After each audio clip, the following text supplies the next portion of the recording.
The ancients believed that astronomical phenomena were connected to terrestrial events. Miracles were routinely associated with the birth of important people, including the Hebrew patriarchs, as well as Greek and Roman heroes. Although possibly intended to refer to a time that was long past, since the kingdom of Moab had long ceased to exist by the time the Gospels were being written, this passage had become widely seen as a reference to the coming of a Messiah. It was, for example, cited by Josephus, who believed it referred to Emperor Vespasian. Origen, one of the most influential early Christian theologians, connected this prophecy with the Star of Bethlehem.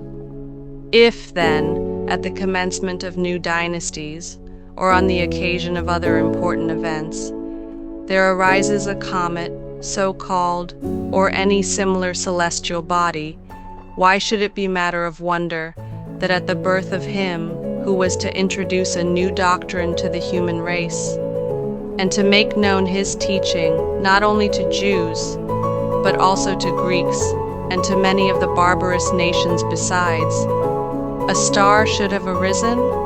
Now I would say that with respect to comets, there is no prophecy in circulation to the effect that such and such a comet was to arise in connection with a particular kingdom or a particular time.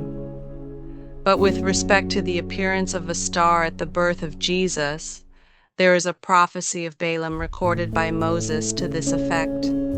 There shall arise a star out of Jacob, and a man shall rise up out of Israel. Origen suggested that the Magi may have decided to travel to Jerusalem when they conjectured that the man whose appearance had been foretold along with that of the star had actually come into the world. The Magi are sometimes called kings because of the belief that they fulfill prophecies in Isaiah and Psalms concerning a journey to Jerusalem by Gentile kings. Isaiah mentions gifts of gold and incense. In the Septuagint, the Greek translation of the Old Testament, probably used by Matthew, these gifts are given as gold and frankincense, similar to Matthew's gold, frankincense, and myrrh.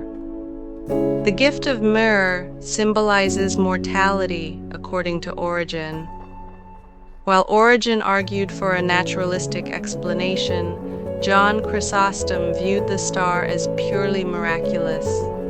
How then, tell me, did the star point out a spot so confined, just the space of a manger and shed, unless it left that height and came down, and stood over the very head of the young child? And at this the evangelist was hinting when he said, Lo, the star went before them, till it came and stood over where the young child was.